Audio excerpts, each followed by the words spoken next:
Welcome back, Sleepers of the Sands, to another hot and treasure-filled week of deep desert action. That's right, the Coriolis winds have once again swept through the domain of the Great Shai-Hulud, changing the fortunes for all who seek to keep the spice flowing. And boy, do we have a spicy map to look forward to this week. But first, a massive thanks goes out to all of you supporters who like, subscribe, and share this content each week after week. Without your generous support, this desert ship would sink to the bottom of the sands of Arrakis. That is why I want to show my appreciation by offering one lucky member a chance to win a free Enshrouded key. I know it's not Dune, but I was gifted an extra copy and I want to share it with one of you. Just leave a comment down below to be entered into the raffle, and once again, thank you all for your support. And now to the map. And a very hot and juicy map we do have this week, as everything will be seen as being compressed on the east side. However, before we jump deeper into that, we should definitely take a second to look at the island change, which we should be looking to build on with inside of this week. Of course, the E1, E2 block has a lot, but then we got a lot of empty space here in the middle. So this isn't like last week where there was a continuous chain of islands just stretching all the way across. We kind of have an emptiness here on the west side, so the Coriolis storm definitely did more uncovering east side than they did on the west. Of course, if you're going to build central, you have the E5, E6 chain here with a very big island just poking out. And of course, everything, in my opinion, should be focused on trying to get out here as early as possible to hit the E7, E9 building areas, because these islands are going to be hot, hot, hot. As you will see, there is a lot of stuff to like out here on the east side. So probably around E9 or E7 is going to be the place that you want to jump out to and get there first to beat that traffic so that you can get the hottest spot on the map this week. Now, kicking off to explain why we are trying to make this decision on the eastern side or central to eastern side this week is obviously, first of all, just the overall building ability that we have out here, because once again, we do have just building our islands here in the center and on the east side. But look at this. We got a large stravinium, a large titanium that is very much obtainable from these areas overall. So if you were to split this map all the way down the middle, you're already starting to see an unbalanced amount of resources on the east side, considering that you got this deep titanium resource node that's on I5. Of course, there is stuff on the west for stravinium, and of course it's always spread out over there for you to be finding stuff. But just keep in mind, as we're progressing through these maps, why I'm telling you the east side is the hottest spot this week. First of all, for our basic mineral resources, we have the abundance here on the east side of the map itself. Now, in terms of our large spice production, we can see that it is pretty much evened out. They have split it up there, one in the middle, one in the far west, and one pretty much in the deep far east. So they have cut down our large spice plumes. I was not seeing many spice plumes pop last week, so I don't know, maybe we're going to see more abundance of spice coming out this week, since there's not so many spice fields that the computer has to rotate through. So be expecting these 3 spice fields to be hot all week. In my opinion, they are going to be popping a lot, because it seems like the less number that we have, the more often they are respawning out there. So in terms of the spice fields, there's not much of a difference. However, just keep in mind that east side whenever we are moving through the rest of the maps, because now we start seeing a clear difference on the east to west, as every single large shipwreck is going to be falling on the eastern side this week. So if you're hunting for those weapon blueprints, this is going to be exactly where you want to be. We have one sitting here in the D6 area, one here in F8, and of course H8 is also another large shipwreck for us to be jumping into. Notice there's nothing on the west side. It is all east side this week when it comes to this. Of course, they do try to balance this out with the way that they've laid out the Imperial testing stations. Once again, we see that they are always trying to find a way to balance. However, I find this week is very lopsided to the east, as you have 1, 2 more or less Imperial testing stations that you can reach if you're building central or eastern.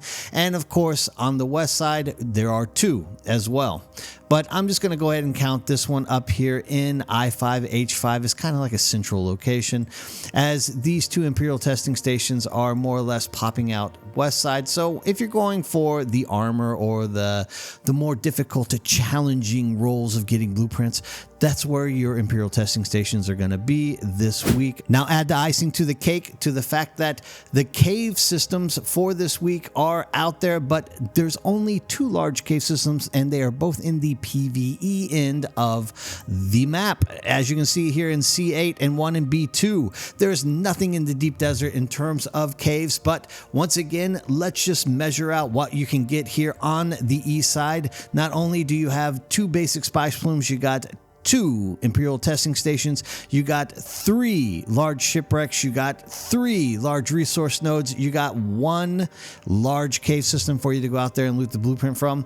Keeping this in mind, you definitely do want to be out here jumping into the E6, E5, as well as E7, E9 area of the map as soon as you possibly can. If those spots are all sucked up, then D8 is a good alternative. D5, if you can find a corner that's not getting blocked by those resource nodes, you can also jump into it. If all thing else fails, you do have the west side on the far end with E1, E2, D1, D2. It does have access to the needed nodes that you can for building and also getting blueprints out of Imperial testing stations. However, as you can see, it is all about the east this week.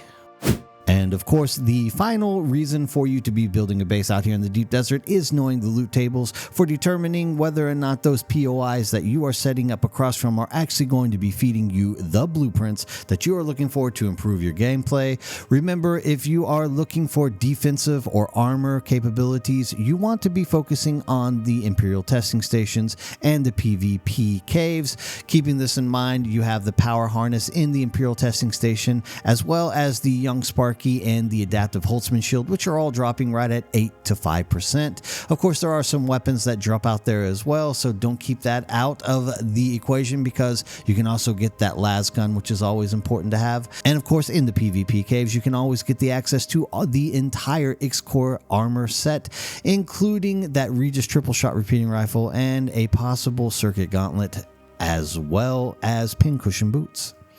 If you are aiming for the more offensive end of the game, be looking for the large shipwrecks, as you have the perforator, the pulse knife, the pulse sword, shell buster, and the disruptor pistol, all dropping at high rates out in the PvP large shipwreck zones.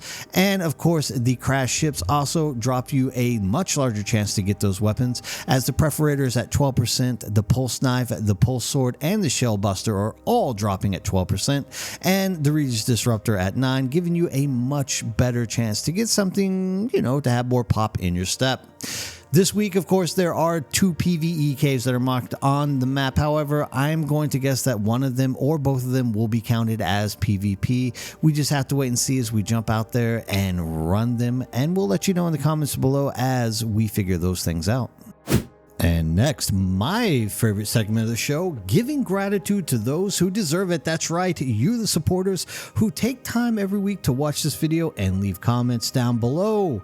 Without you, this ship would be sinking. And I have to tell you, we had some great comments coming up this week, starting off with Nivi Livis. Thank you so much, friend. I'm really glad to hear you're finding the guides useful. It motivates me to keep making them when I know they are helping the community. I'll definitely keep it coming, and thank you once again for all of your kind words. Next up, we have Tacoman. Hey, Tacoman, I really appreciate the support. It's great to have you tuning in every week for the updates. I'm glad the forecasts are helping you, and I'm glad that you are able to plan your gameplay around them. I will indeed see you in the sands, my friend. Next, we have Favorosa 8240. That is awesome to hear, my friend. I'm honored to be your Tuesday morning watch. Regarding the deep desert caves, that is a great request as well. They can be tricky to locate, so I will look into mapping some out for a future video. Thank you for that great idea. And next we have Anime Kanim Kawa 5225. Great catch. Thanks for the heads up. That makes blueprint hunting much more dangerous this week, even if the PvP areas are contested. Everyone reading this, watch your backs and be ready for a great fight. Next we have Tony Stark. Welcome to the channel, my friend. Don't worry about being new. The game has a steep learning curve, but you'll get the hang of it extremely quickly. I'm glad the guide is helping you simplify things, and let me know if you have any other questions in the near future. Next we have Cypher99. Thank you, Cypher99. I'm seriously appreciate you being here every single week. Your consistent support is helping the channel an absolute ton. Glad I can help you update your map and know what's going on out there in the deep desert every week. And finally, we have Gregory Harrison 8508. That is a huge step. Good luck, my friend. The deep desert is high risk, high reward. I hope the map recap helps you pick a spot that is safe from the worms. Let us know how the base building went and keep me in touch with all the stuff that you are doing in the near future. And once again, I would like to thank everybody for tuning in and taking the time to leave a comment below. Make sure that you are leaving a comment in the comment section for that free Steam key for Enshrouded as well. Until next week, guys, stay safe and keep your eyes in the skies and have a great day.